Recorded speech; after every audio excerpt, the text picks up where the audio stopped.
contohnya di dalam surat Al-Mu'minun ayat 51. Wahai ingatlah para utusan, makanlah kalian dari beberapa yang baik, yang halal, dan beramallah pada amal yang baik. Amal yang baik itu ya amal yang sesuai dengan yang Allah syariatkan. Sesungguhnya aku Allah mengetahui pada apa-apa yang kalian kerjakan. Walaupun dalam ayat ini yang diperintah oleh Allah adalah para utusan, namun ini juga berlaku bagi umumnya orang-orang iman. Yang pertama untuk makan yang halal, yang kedua untuk berbuat atau beramal yang baik, yang sesuai dengan syariat yang Allah turunkan. Kalau orang Islam ya sesuai dengan Quran dan Al-Hadis. Waqala, dan bersabda siapa Nabi, maksudnya menyebut firman-Nya Allah yang berhubungan dengan sabda Nabi di atas, atau langsung waqala, dan berfirman siapa Allah dalam surat Al-Baqarah ayat 172. Ya ayyuhalladzina, wahai ingatlah orang-orang amanu yang beriman mereka, Kulu makanlah kalian min thayyibati ma, dari beberapa baiknya apa-apa, razaqnakum, yang memberi rizki aku Allah kum pada kalian.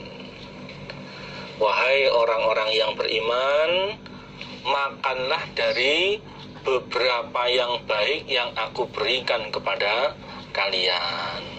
Jadi yang diperbolehkan oleh Allah untuk kita makan adalah rizki yang memang dihukumi halal oleh Allah. Jadi yang Allah ciptakan di muka bumi ini ada yang diharamkan oleh Allah lewat ayat-ayatnya Allah maupun sunnah-sunnahnya Nabi. Ada yang kemudian diharamkan oleh Allah. Nah, di antara yang ada di muka bumi ini yang Allah perintahkan untuk kita makan adalah sesuatu yang baik, sesuatu yang halal. Ya. Adapun yang haram tidak Allah perintahkan untuk dimakan. Ini dalam keadaan biasa, di mana dalam keadaan tertentu, keadaan darurat, ya kembali ke hukum asal bahwa semua yang Allah ciptakan di muka bumi ini untuk manusia. Contohnya mungkin dalam perjalanan kehabisan bekal makan, yang ada hanya makanan yang haram, dan apabila tidak makan justru malah mati.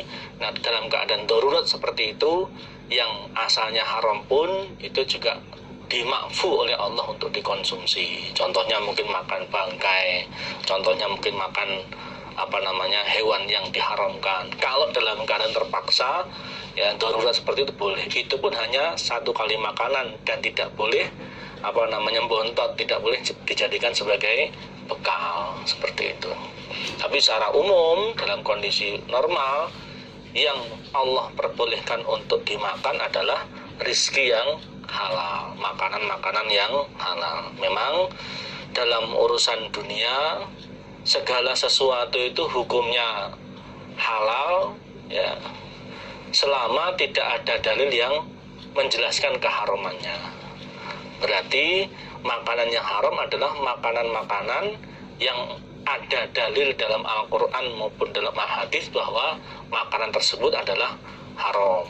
Dari beberapa ayat ada yang menjelaskan seperti khinzir, seperti maitah, seperti itu jelas itu haram. Tsumma dzakara, kemudian menceritakan siapa Nabi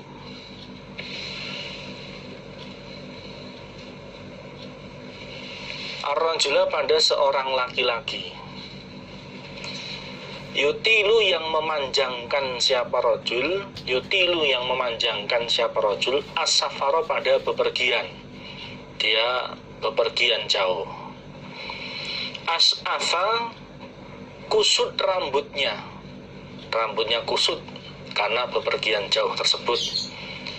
Albaro, kena debu dia, badannya pun ya lusuh, pakainya lusuh terkena debu. Yamudu, memanjangkan dia yadaihi pada kedua tangannya, yamudu memanjangkan dia rojul, yadaihi pada dua tangannya rojul, ila samai ke arah langit, maksudnya berdoa. Memanjangkan kedua tangannya ke arah langit maksudnya berdoa, karena memang adabnya orang berdoa itu menengadahkan tangan atau mengangkat kedua tangan. Itu adabnya orang yang berdoa. Kemudian dia berdoa, ya Rabbi wahai Tuhanku, ya Rabbi wahai Tuhanku. Maksudnya dia berdoa memohon kepada Allah. Akan tetapi wa mat'amuhu, adapun makanannya rojul iku haramun, haram. Di sisi lain makanannya itu adalah makanan yang haram. Wa masyrabuhu, dan minumannya rojul iku haramun, haram. Minumannya pun juga minuman yang haram. Makanannya haram, misalkan daging babi. Minumannya haram, misalkan khamr. Wa malbasuhu, dan pakaiannya rojul iku haramun, haram. Pakaiannya juga haram, pakaian yang dilarang untuk dipakai. Contohnya laki-laki memakai sutra. Atau mungkin bahannya itu halal tapi cara memperolehnya haram. Ya, mungkin dengan mencuri, seperti itu. Wa hudiya, dan diberi sarapan siapa rojul bil harami, dengan yang haram. Sarapannya pun, makan paginya pun juga barang yang haram. Di satu sisi kondisinya dia bepergian jauh, di mana orang yang dalam keadaan bepergian itu sesungguhnya doanya mustajabah. Kondisinya pun ya kusut, rambutnya kusut, badannya kusut, ngangkat tangan tinggi-tinggi. Harusnya dalam keadaan seperti ini doanya lebih mustajabah daripada orang yang mukim. Ya, tapi di sisi lain makanannya haram, minumannya haram, pakaiannya haram, sarapannya pun ya haram.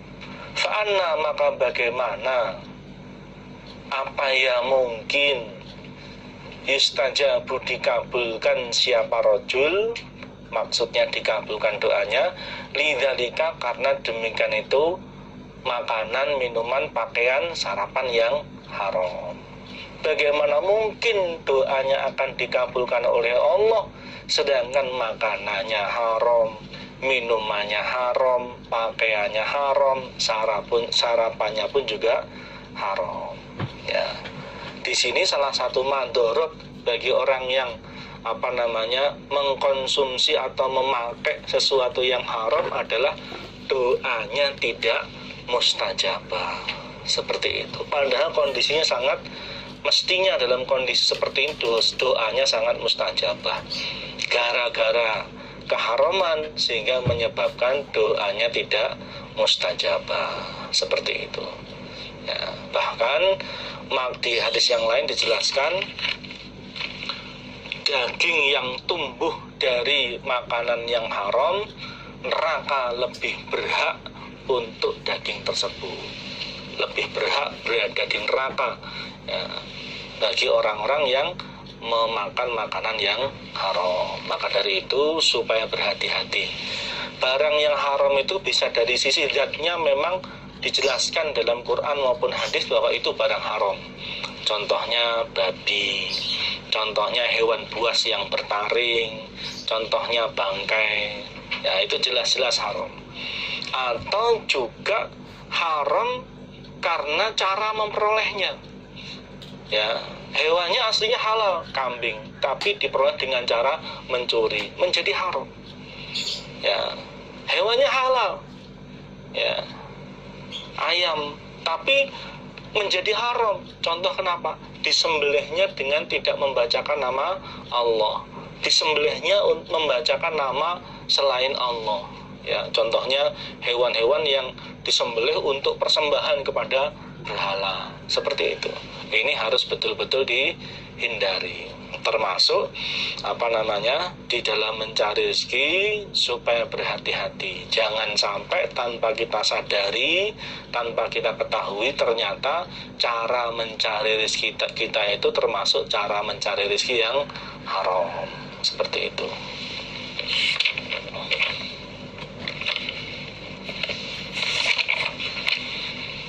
Hadatsana Yahya ibnu Yahya wa Zuhair ibnu Harbin wa Ishaq ibnu Ibrahim jami'an, kesemuanya an Jarir. Qala berkata siapa Yahya, akhbarona Jarir. Ya, kalau perawi yang lain selain Yahya, ya, Zuhair, Ishaq itu memakai lafaz an Jarir. Untuk Yahya itu lafadznya akhbarona. Bedanya periwayatannya Yahya dengan dua guru yang lain. Akhbarona Jabir an Mansur an Syakik an Masruq an Aisyah qalat, berkata siapa Aisyah, an Aisyah radhiyallahu anha qalat, berkata siapa Aisyah, qala bersabda siapa Rasulullah sallallahu alaihi wasallam, idza anfaqat, ketika menginfakkan atau mensodakohkan, sama saja hukumnya, sopo almar'atu, seorang perempuan, maksudnya seorang istri, min to'ami baitiha, dari makanan rumahnya perempuan, makanan yang ada di rumahnya perempuan tersebut. Maksudnya seorang istri itu biasanya dia tinggal di rumah, kemudian suaminya yang pergi untuk cari maisha. Berarti makanan yang ada di rumahnya itu adalah hasil usahanya suami untuk nyukupi kebutuhan keluarganya. Ghaira mufsidatin, selain orang yang berbuat kerusakan. Maksudnya sodakohnya itu bil ma'ruf, tidak sampai menyebabkan kerusakan. Contohnya tidak sampai membuat keluarganya kekurangan, ya, karena makanan di rumahnya cukup banyak, kemudian sebagian dia sodakohkan pada orang lain, kepada tamu atau kepada fakir miskin, kepada anak yatim, tapi jumlahnya tidak menyebabkan kerusakan, artinya keluarganya tetap tercukupi. Karena maka ada laha, bagi perempuan, opo ajruha, pahalanya perempuan, bima, sebab apa-apa, anfaqat, yang infak siapa perempuan, wali zaujiha, dan bagi suaminya perempuan, opo ajruhu, pahalanya suami, wali zaujiha, dan bagi suaminya perempuan, opo ajruhu, pahalanya suami, bima, sebab apa-apa, kasaba, yang bekerja siapa suami, walil khazin, dan bagi juru kunci. Juru kunci ini bendahara atau pelayan. Mislu dzalika, semisal demikian itu pahala, karena dia yang mengelola harta tersebut, atau dia pelayan tersebut yang memasak makanan tersebut. Layan